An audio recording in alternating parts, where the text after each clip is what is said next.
Step one of this rocket stove is completed.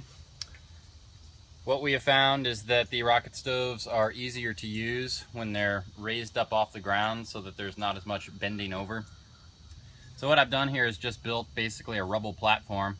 I just used a bunch of old broken up cement, which is, freely available by the hundreds of ton in any metroplex. And I've just sort of rubbled it together with a little bit of cob. Made it about, it's about a foot off the ground.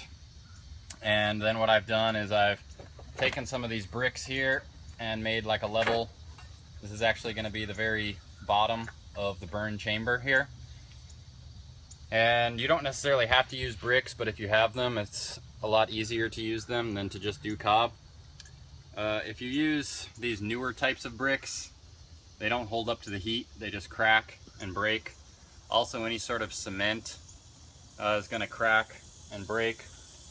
But these old school bricks, these ferrous in particular, work really well. They're not technically fire bricks, but I've used them to where they're literally glowing and they still don't crack. So they work really, really well. So I use these bricks to build the chamber, and I just use cob to hold it all together. So I've created this almost perfectly level. It's plenty level for what I'm doing here. Base layer, which is going to be the inside of the burn chamber right here.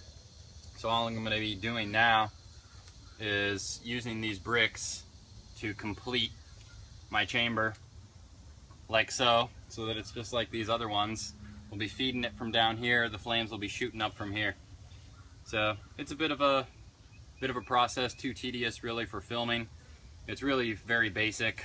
All I do is take these bricks, I get a real sort of wet, like clay slip, and then I just coat the edges of the bricks and I seal them together. I do the smooth side on the inside, and I just connect one at a time until I have my burn chamber. So I'll tune you in when we've made a little progress and it's actually worth the film time. Bless.